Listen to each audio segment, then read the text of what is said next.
on YouTube. This is the very latest news from Fabulous 103 and the Fabulous Pattaya Media Group. It would be great if you liked and subscribed to us.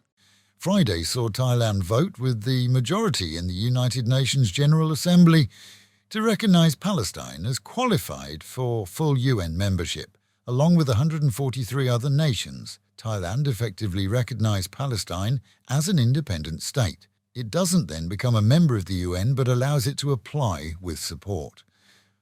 The National Broadcasting Commission has requested a full explanation for the downtime at the weekend of mobile services and internet in many areas serviced by AIS and 3BB. Fab 103 FM was on air throughout, however not online for streaming due to the issues that were only fixed mid-Saturday afternoon. Ta Phut Tank Terminal undertook to compensate those injured and the family of one who died in the explosion there last week. Promising full cover of the educational expenses of the children to the man who died, they explained that he, along with 3 injured, had been atop the tank which exploded without warning. A full inquiry is said to be underway to establish how none of the expected pre-disaster warning systems appears to have worked well enough to have given advance notice of a critical situation. Phi Phi Island officials have given an assurance that there is no effective lack of water on the popular island. Following reports last week and a House Committee investigation, the committee was told that there is no effect on tourists due to the ongoing drought and that despite issues, 60% of water is being drawn from deep underground wells. Deputy Prime Minister Anutin has ordered the arrest of any foreigners operating cannabis outlets without licences or work permits. This follows the Prime Minister's announcement of plans to return the plant to the list of banned narcotics. Anutin, who supports the legal production and use of marijuana for medical use, with conditions applied, is seen as preempting a plan to ban all retail for leisure within a year. In Kanchanaburi at the weekend, Burmese fled in from the border as fighting broke out in their own country.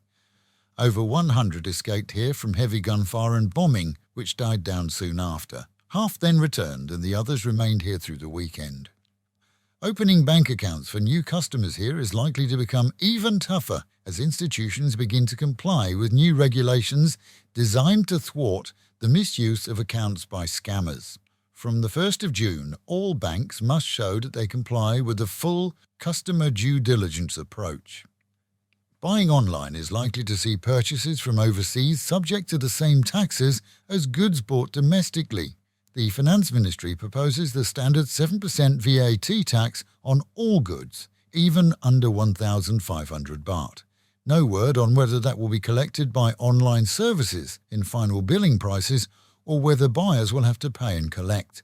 Currently, suppliers such as those in China have the edge over locals, as goods under 1,500 baht are allowed through. Meanwhile at home and at Lake Maprachan Saturday afternoon, a local fish and chip shop became the temporary base for dozens of police officers investigating the discovery of the remains of a Korean man dumped in the lake in a barrel full of concrete. Divers discovered the remains after locals spotted it.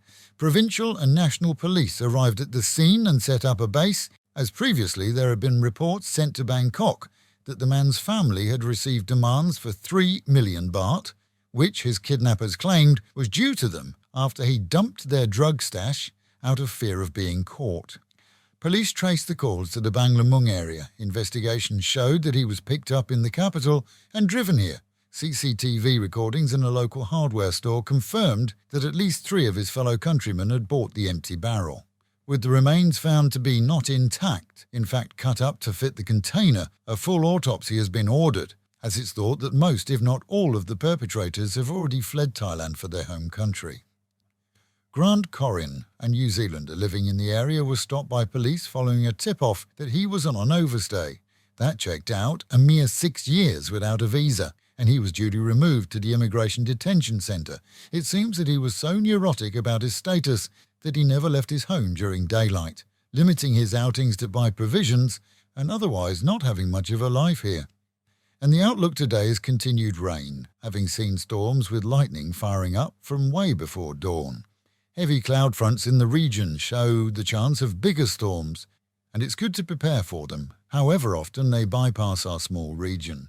And with the predictions from the Met Office of highs of 33 dropping down to 28, as said, an overcast and wet day, and the real feel of 38. Local and national news today from Fabulous 103 FM and Fabulous Pattaya Media Group. And to get a notification every time we release another bulletin or program, like and subscribe to our channel, Fabulous Pattaya Media Group, by using the link below.